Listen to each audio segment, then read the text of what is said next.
The last time my son Craig remembered my birthday, my husband Donald was still alive to remind him. I didn't understand how completely true that was until the night of my 63rd birthday, sitting alone in our kitchen in Kelowna, eating store-bought lemon cake off a paper plate because I hadn't had the heart to use the good china for one person. The house felt enormous that evening.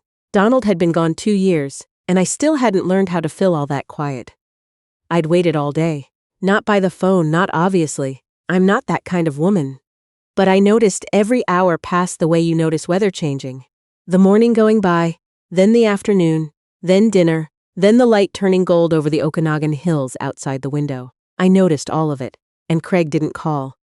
When the phone finally rang at 9:47, I picked up before the second ring. Mom.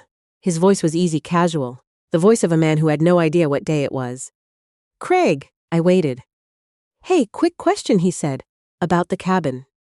Not happy birthday, not sorry I haven't called. The cabin. The old property on Okanagan Lake that Donald and I had bought 26 years ago in Peachland. The place where Craig had learned to kayak, where we'd spent every long weekend in summer, where Donald had proposed to me a second time on our 20th anniversary, because, he said, he wanted to do it properly. What about it? I said. Have you thought about what you're planning to do with it long term? Property values up there are incredible right now. I looked at the lemon cake. The single candle I'd stuck into it had burned out an hour ago. A thin curl of smoke had risen and disappeared, and I'd made no wish because I couldn't think of one that felt safe to say out loud. I haven't thought about it, I said. You should, Craig said. It's worth a lot more than when Dad bought it. We talked for 4 minutes. He never asked how I was. He never mentioned my birthday. When we hung up, I finished the cake without tasting it, washed the plate, and turned off the kitchen light. Before I tell you what happened next, I want to ask you something. Have you ever felt like the people you spent your whole life taking care of had started to see you as a fixture rather than a person? Something permanent, something reliable, something that would simply always be there? If you have, I hope you'll stay with me. Because what I'm about to share took me a long time to understand, and even longer to do something about. I didn't sleep well that night. I lay in the dark and listened to the coyotes calling in the hills behind the neighborhood, and I thought about how strange grief is. Not just losing Donald, but the slower grief of realizing that certain things had changed in my family long before he died, and I'd simply been too busy loving everyone to notice.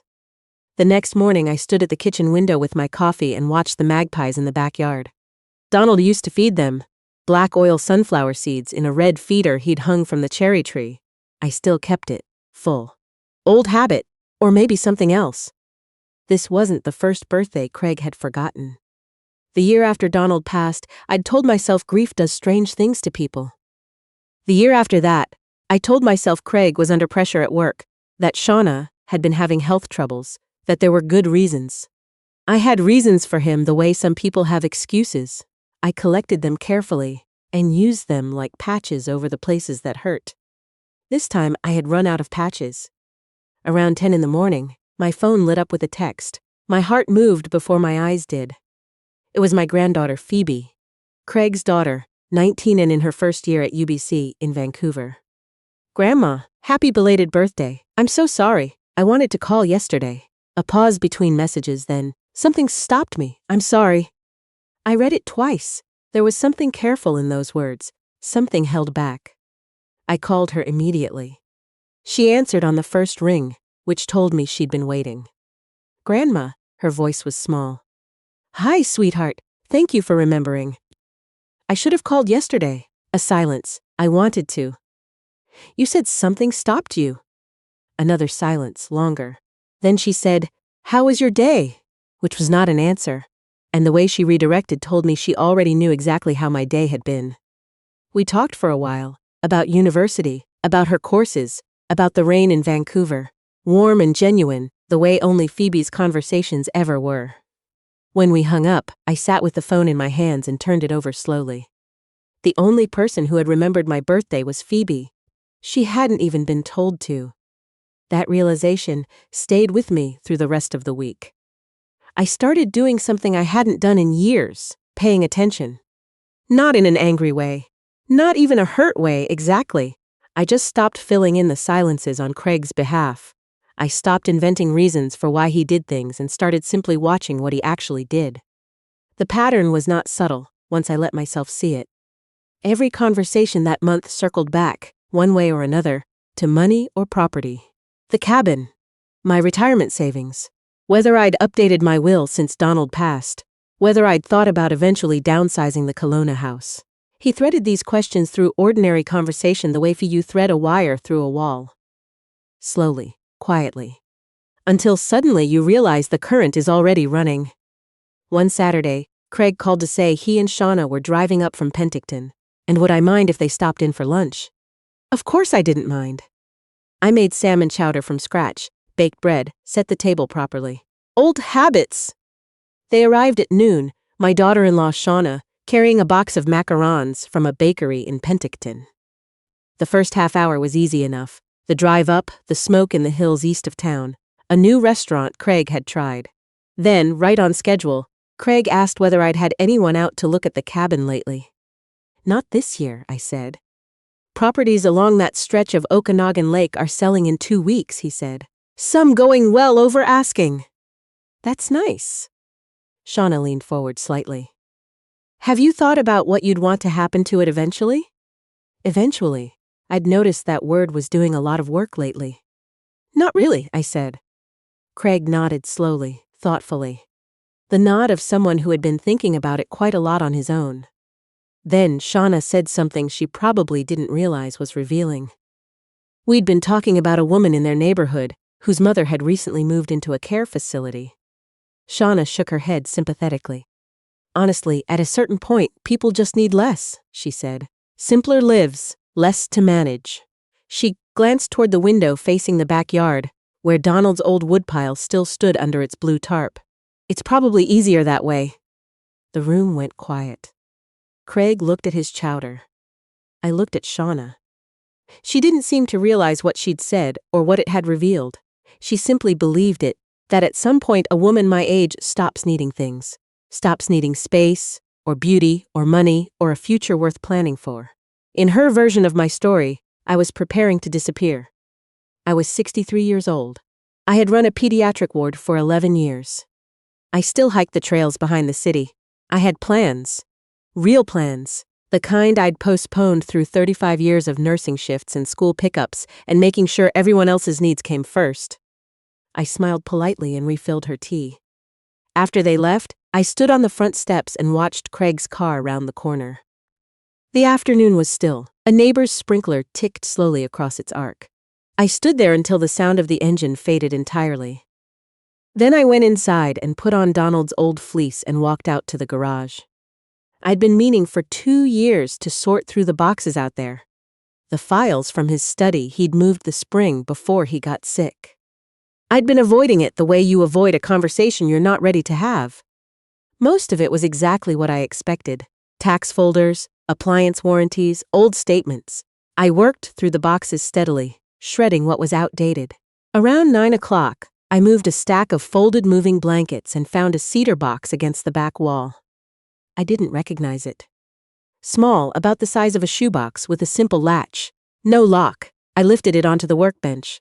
My hands weren't entirely steady. Inside were envelopes. Most were labeled in Donald's neat printing. Investment summaries, a policy document, a pensions notice. Then, at the bottom, a sealed envelope, cream-colored, slightly heavier than the others. My name on the front, just that Lorna. I sat down on the workbench stool and held it for a while without opening it. 5 years we'd been married before Craig came, 31 after. I knew Donald's handwriting the way you know someone's voice in a dark room. I opened the envelope. My love, if you're reading this, I've finally run out of clever ways to make you laugh when you're trying to be serious. I'm sorry about that. I laughed, actually laughed alone in the garage, because that was so entirely Donald. The letter went on for 4 pages. He wrote about things I hadn't thought about in years. The first, apartment we'd shared in Kamloops, the road trip through the Maritimes, when Craig was 3, and cried the whole way through New Brunswick. He wrote about watching me work. He'd always said that watching me in my element, in the hospital, was one of the most quietly magnificent things he'd ever seen. Then he wrote, "I've worried about you for a long time. Not about whether you'd manage if the world ended, and you'd probably organize a shelter and make soup for everyone. I've worried about whether anyone was taking care of you. You gave so much to all of us, Lorna. You gave until it was just a habit, and habits are invisible. The people who benefit from them stop seeing them." My vision was blurring. I set the page down for a moment and breathed. He wrote about Phoebe, that she was the one who saw me clearly, who would always see me clearly. He wrote about Craig, not harshly, sadly, the way you write about someone you love who has taken a wrong turn. "There's something practical I need to tell you." The next page began. "Years ago, when we sold the shoe swap cabin, before we bought the Peachland property, I took a portion of the proceeds and did something quietly with them. I didn't want to discuss it at the time, because Craig was going through his difficult period, and I didn't want money to become a conversation. My heart was beating very fast. I put it with a woman named Andrea Kwan. She runs a small investment practice in Vernon. She was a client of mine back in the project management days, and she is absolutely trustworthy. I've left her contact information in the envelope. The account has been compounding for 14 years, Lorna. It's larger than it was. Much larger. I'm writing this because I want you to hear it from me before you hear it from anyone else, or before you never hear it at all. That money is yours, not Craig's, not the family's, yours. I worked for it, and I chose what to do with it, and I chose to put it aside so that if you ever found yourself in a season of life where someone was more interested in your estate than in you, you'd have options, real options. Please don't spend your last good years waiting for permission to live them. I know how you are. I know you'll put the needs of the room ahead of your own until the room is empty and there's no one left to ask how you're doing. I've loved that about you. I've also worried about it more than I ever said. Use the money, Lorna. Travel. Take the courses you always said you'd take after retirement. Go back to the East Coast. You've wanted to see the Cape Breton Highlands in autumn since before I knew you. Buy the ridiculous things you always talked yourself out of. And if someone has started treating you like a future line item instead of a living woman, please, choose yourself. You've earned it. More than earned it. All my love, always. Donald. I sat in the garage for a long time after that. The cedar box sat open on the workbench. Outside, the coyotes were calling in the hills, and for the first time in a long while, I found them strangely comforting. The idea of wild things going about their lives in the dark, unconcerned with anyone's expectations. The next afternoon I drove to Vernon and found Andrea Kwan's office. She was a small, brisk woman in her early 60s with short silver hair and reading glasses on a chain. When I gave her my name, she went very still for just a moment, then stood and shook my hand with both of hers. "Mrs. Sinclair," she said. "Donald told me to be ready. He didn't say how long it would be. 2 years and 3 months. We spent the better part of the afternoon going through the account. The statements, the growth records, the compounding history. By the time she finished, I was sitting very quietly with my hands in my lap, looking at a number significantly larger than anything I had imagined. It wasn't a fortune in the movie sense. It was something better. It was enough. Enough to travel anywhere I'd wanted to go. Enough to make choices, real choices, without having to justify each one to anyone. The most extraordinary part was the simplest. Craig knew nothing about it. As far as my son understood, my assets were the Kelowna house, the Peachland cabin, and my provincial pension. This account existed entirely outside his calculations, outside whatever plans he and Shauna had been quietly making. I drove home through the valley in the late afternoon light with the windows down. The hills were amber and dry grass gold. I hadn't felt this particular feeling in a very long time. Something almost like hope, but quieter, more certain, more like direction. I booked the trip before the week was out. Cape Breton, Nova Scotia, 12 days. The Cabot Trail in September, which everyone who'd ever done it said was the most beautiful drive in the country. A small inn near Ingonish. I pressed the confirmation button before I could talk myself out of it. The guilt came immediately. That was the strange part. I had done nothing wrong. spent my own money on a trip I had wanted to take for 40 years, and my first feeling was guilt, as though I owed someone an explanation. I called my friend Gail Ferris the next day and told her everything. Gail was 65, retired from teaching, and the most usefully unsentimental person I knew. "You feel guilty," she said. "A little." "For booking a holiday." "I know how it sounds." "Lorna," she paused. "When Craig books holiday, does he call you to explain himself?" "No." "So why is it different for you?" I didn't have an answer that didn't embarrass me. "Because, somewhere along the way," Gail said, not unkindly, "you started believing your needs were a burden. You didn't decide that. Life taught you. But you've been teaching it right back to everyone around you ever since, and now you're surprised they learned it." I thought about that for a long time after we hung up. 2 weeks later, Craig called. His voice had that particular quality, too casual, which meant something specific was coming. "I noticed some activity on your account," he said. I went still. Some larger withdrawals. He'd been monitoring my bank account. Not the Vernon account. He didn't know that existed. My regular account. He was watching my spending the way you watch weather, looking for changes, looking for patterns that might explain why the numbers were behaving unexpectedly. "I booked a trip," I said. "To where?" "Cape Breton." "That's pretty far." "It's Nova Scotia," I said. "It's not the moon." He moved on, but I heard the calculation behind the concern. When we hung up, I felt something shift. Not anger, something steadier than anger. Clarity. A few weeks later, Phoebe called on a Thursday afternoon and asked if she could come see me. She arrived Friday evening on the Greyhound from Vancouver, dragging a small overnight bag and looking like she hadn't slept well. We sat at the kitchen table with tea, and I waited while she worked up to whatever she'd come to say. She pulled out her phone and held it without unlocking it. "I wasn't supposed to see these," she said. "I was using Dad's tablet to look something up, and the messages were open." She set the phone on the table between us. "I think you need to." I looked at her face, then I picked up the phone. The messages were between Craig and Shauna, going back several months. At first ordinary, schedules, groceries. Then my name appeared. "She's been spending more this month, Shauna." "How much more, Craig?" "Enough to notice. I'm keeping an eye on it." Then, further down, "The cabin alone is worth close to $1 million now. If she decides to start giving things away before," the message ended there. And from Shauna, 2 weeks later, "We need to talk to her before she does anything we can't reverse." I set the phone down carefully. Phoebe was watching me. Her eyes were full of tears. She was working very hard not to spill. "They've been tracking your spending for months," she said quietly. "I should have told you sooner. I'm sorry." I reached across the table and held her hand. "This isn't yours to carry," I said. "I remembered your birthday," she said after a moment. "I wanted to come. Dad said you needed space." A pause. "He didn't even know it was your birthday, did he?" Not a question.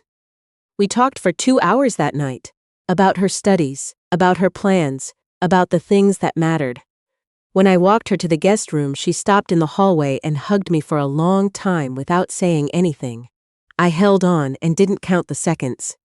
The following month, I met with my lawyer, Sandra Okafor, and asked her to draw up a revised will. Then I called Craig and invited him and Shauna to dinner and told them we needed to speak plainly. They arrived looking cautious. I let them order first. "I think we've been having the same conversation for a year without having it directly," I said, once the menus were put away. "So let's be direct." Craig's expression tightened. "All right. You've been worried about my spending." "We've been concerned, yes." "Not about my happiness, about my health." I looked at both of them. "About the assets." Shauna opened her mouth. "I saw the messages," I said quietly. The table went very still. Craig looked away first, not in guilt exactly. More in the way of someone relieved of a pretense they'd found tiring. "The cabin is yours when I'm gone," he said finally. "That's always been the understanding." "It was Donald's understanding," I said. "Then it became yours. I'm not sure anyone ever asked me." He frowned. "That's not fair." "Maybe not, but it's true." I set down my fork. Craig, when was the last time you called to ask how I was? Not about the property, not about the finances, just me. He didn't answer.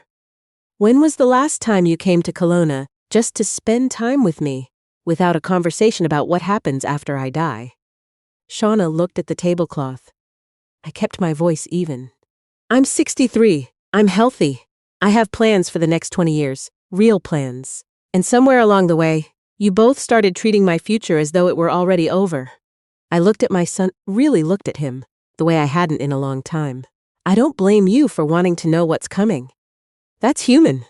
But you forgot to see me first, and I won't keep pretending I haven't noticed. We ate the rest of dinner, mostly in silence. When they left, Craig paused on the pavement before getting into the car. He looked tired in a way that was different from his usual fatigue. Smaller. Somehow. I'll call, he said. Okay, I said. I drove home alone through the quiet city. The lake glittered far below in the valley. I didn't feel triumphant. I didn't feel sad. I felt the way you feel after a long winter. Not healed exactly, but oriented. Like you finally know which direction the light is coming from. The trip to Cape Breton was everything Donald had promised it would be. The drive along the Cabot Trail in mid-September was the most beautiful thing I had seen since the day Phoebe was born. The sea was enormous and pewter gray and absolutely indifferent. The way wild things are indifferent. And I stood on the cliff edges and felt very small and very free, which turned out to be the same feeling. I took hundreds of photographs on Donald's old Nikon, which I'd finally taken out of the closet after 12 years of leaving it to sit. I was not particularly skilled. I didn't care. Every image was evidence. I was here. I was still here. Craig called twice while I was away. The first time I let it ring, I was watching a bald eagle work the updraft above the cliffs, and I wasn't ready to look away. The second time I answered. Mom, how is it? He asked. That was new. It's extraordinary, I said. Donald was right about Cape Breton. A pause. Then he always said you wanted to come here. He did. I didn't know that about you, Craig said slowly, that you'd wanted this for so long. He sounded genuinely surprised. Not manipulatively surprised, actually surprised. As though he'd just noticed a large piece of furniture that had always been in the room. I looked out at the water. There's a lot you don't know about me, Craig. He was quiet for a moment. I know, he said, and he meant it. When I came home, there was a package on my front step. Small, wrapped in brown paper. No card, but I recognized the handwriting immediately. Inside was a framed photograph. Old, slightly faded. The three of us at the Peachland cabin. Donald and Craig and me, standing on the dock in the late summer of 2004, all of us squinting into the sun and laughing at something out of frame. Craig couldn't have been more than 20. Donald was tan from weekends on the water. I stood in the doorway for a long time holding it. Not an apology, not quite, but something. 2 months later, Sandra Okafor sent me the finalized documents. The cabin would go to Phoebe in trust, accessible when she turned 25. A substantial portion of the Vernon account would fund a nursing bursary at UBC Okanagan. Something concrete, something I could actually picture shaping a life. A second portion would go to a seniors outreach program in Kelowna. Donald's workshop tools would go to a trades apprenticeship program in the valley. Craig would receive something, too. Donald's old fishing rod, the 7-foot sage he'd carried to every lake in the province for 30 years, and a sealed letter Donald had written and left with Andrea Kwan, addressed to Craig, to be delivered only when I chose. I chose. The call came 3 days after the letter arrived. Mom! Craig's voice was different. Something had been taken out of it. Some particular tension I'd stopped noticing only because it had always been there. Can I come up? He drove up alone the next day. We sat in the cedar chairs Donald had built in the backyard the summer of 2009, and Craig held the fishing rod across his knees and looked at the mountains for a while. He wrote about me, Craig said. Yes, he said. Craig stopped, tried again. He said he was afraid I'd learn to count what things were worth before I understood what they meant. A pause. He said he saw it starting when I was still in school and didn't know how to talk to me about it without pushing me away. Another pause. He said he was sorry. I hadn't known about that part of the letter. Craig rubbed his face with both hands. He'd been crying, not recently, but the evidence was there. He shouldn't have apologized, he said. I'm the one who. He didn't finish. I didn't push. We sat together in the cedar chairs. At some point he said very quietly, I forgot your birthday. Not just this year. Yes. I knew it was coming. I told myself it was fine, that you'd understand, that you always understood. He looked at me sideways. I use that against you, your understanding. I know, I said. I'm sorry, Mom. Real apologies don't have qualifications. This one didn't. I reached over and put my hand over his. We sat like that for a while, the Okanagan Hills turning yellow in the distance, a raven working the updraft somewhere above the tree line. I didn't tell him about the Vernon account. Not then. Maybe not ever. Some things are most useful when they stay invisible. What I did tell him was what Donald had written to me. Don't spend your last good years waiting for permission to live them. Craig was quiet for a long moment. Did you? He said. Wait for permission? I thought about the lemon cake on the paper plate. The candle burning down. The phone ringing at 9:47. For a while I said, I did. He nodded slowly. The way you nod when you're filing something away to think about for a long time. A year later, on my 64th birthday, I was sitting on the front porch with a cup of tea when Craig's car pulled up. Phoebe was in the passenger seat, which I hadn't expected. He came up the walk carrying flowers, not extravagant. Sunflowers, mostly yellow and slightly impractical, the kind Donald used to bring home from the Saturday market because I'd mentioned once, years ago, that they made me feel like summer. Happy birthday, Mom, Craig said. He remembered. I could see on his face that he understood the weight of those 3 words. What it had taken to be able to say them simply, without anything underneath. He looked a little younger than he had a year ago, a little less certain of everything, which in some people is how you know they've started to actually understand something. I took the sunflowers. Phoebe hugged me from the side and whispered, He set 4 reminders. I checked his phone. I laughed until my tea sloshed. We went inside. I made the good coffee. We sat around the same kitchen table where I had eaten lemon cake alone a year ago, and we talked. Not about the cabin, not about finances, about Phoebe's spring practicum, about a documentary Craig had watched on the Fraser River salmon runs, about Donald. The way you can finally talk about someone you've lost once the grief has aged a little and turned into something more useful. At one point, Phoebe said, Grandma, are you happy? She was that kind of person. I thought about Andrea Kwan and the cedar box in the garage. I thought about the Atlantic Ocean and the eagle above the cliffs at Cape Breton, and the photographs I'd taken that nobody had asked me to take. I thought about the nursing bursary and the student whose name I didn't yet know, who would one day stand in a hospital ward and know that someone, somewhere, had believed they mattered enough to invest in. I thought about Donald's last letter, the part that said, Don't let anyone hold your future in their hands except you. Yes, I said, I really am. Phoebe smiled. Craig looked at his coffee. After a moment he looked up. Good, he said, and he meant it. Outside, the September light fell across the Kelowna Hills, the way it does at that particular time of year. Long and golden and unhurried, like light that knows it has time. I looked at it the way I'd looked at the ocean in Cape Breton. The way I was slowly learning, with some difficulty, to look at most things. Not waiting for them to end. Just here in them while they lasted.